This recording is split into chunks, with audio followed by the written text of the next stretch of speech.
Hello అండి, welcome back to our channel. ఎలా ఉన్నారు అందరూ? నేను మీ ప్రమీల గౌతమ్. ఈరోజు ఎంతో సింపుల్ అండ్ టేస్టీగా ఉండే మిల్ మేకర్ కర్రీ చేద్దాం. అచ్చు చికెన్ లాగానే ఉంటుంది. ఒకసారి ఇలా ట్రై చేయండి. అంటే ఎప్పుడు ఒకేలా కాకుండా అప్పుడప్పుడు ఇలా చేసుకున్నారంటే టేస్ట్ చాలా బాగుంటుంది. చాలా సింపుల్ వేలో చేసుకోవచ్చు. మీరు ఫస్ట్ టైం కనుక నా ఛానల్ చూస్తే ప్లీజ్ నా ఛానల్ని సబ్స్క్రైబ్ చేయండి. అలాగే లైక్ చేయండి, షేర్ చేయండి, కామెంట్ చేయండి. దీంతోపాటు గంట కూడా కొట్టండి. ముందుగా దీనికోసం ఒక ప్యాన్ పెట్టుకొని ఆయిల్ పోసుకొని ఆయిల్ కాస్తంత హీట్ అయిన తర్వాత మనం ముందుగానే ఉడికించి లేదా నానబెట్టి ఉంచుకున్న మిల్ మేకర్ని ఆయిల్ కాస్త హీట్ కాగానే ఆయిల్లో వేసుకొని ఫ్రై చేసుకోండి. దీంట్లోనే కాస్తంత చిటికెడంతా పసుపు కూడా వేసుకోండి. అంటే కలర్ చేంజ్ కావడం కోసం.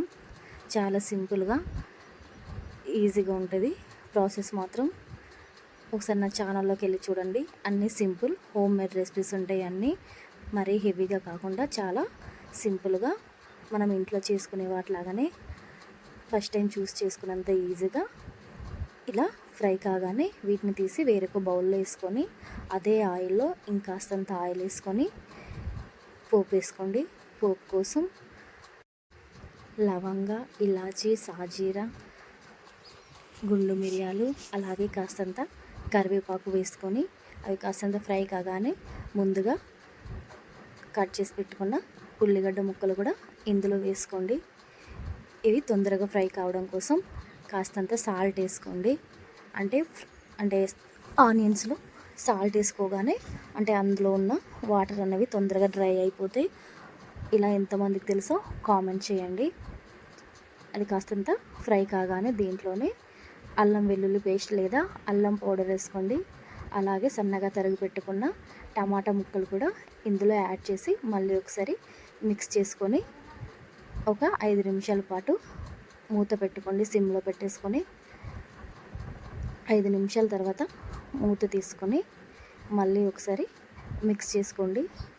దాంట్లో కాస్తంత వాటర్ అనేవి డ్రై కాగానే దీంట్లోనే తగినంత పసుపు, అలాగే స్పైసీకి తగ్గట్టు కారం వేసుకోండి.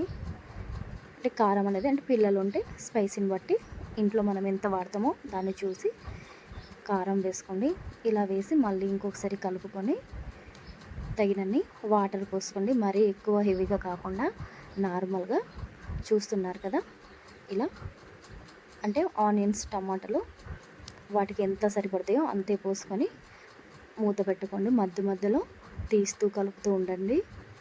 ఇప్పుడు దీంట్లో కాస్తంత ధనియా పౌడర్, అలాగే కొంచెం గరం మసాలా వేసుకొని మళ్ళీ ఒకసారి కలుపుకోండి. అంటే ముందుగానే మనం సాల్ట్ వేసుకున్నాం కదా, ఇప్పుడు సాల్ట్ చూసుకొని మళ్ళీ సాల్ట్ గింట పడితే సాల్ట్ వేసుకొని దీంట్లోనే మనం ముందుగా ఫ్రై చేసి ఉంచుకున్న మిల్ మేకర్ని కూడా ఇందులో యాడ్ చేయండి. సిమ్లో 5 నుంచి 7 నిమిషాల పాటు మూత పెట్టుకోండి. మధ్యలో తీస్తూ అడగంటకుండా చూసుకోండి. మళ్ళీ మూత తీసుకొని దీంట్లో కాస్తంత కొత్తిమీర, అలాగే కాస్తంత కరివేపాకు వేసుకొని మళ్ళీ సిమ్లో ఒక 3 నిమిషాల పాటు మూత పెట్టుకున్నారంటే ఎంతో టేస్టీగా ఉండే మిల్ మేకర్ కర్రీ రెడీ.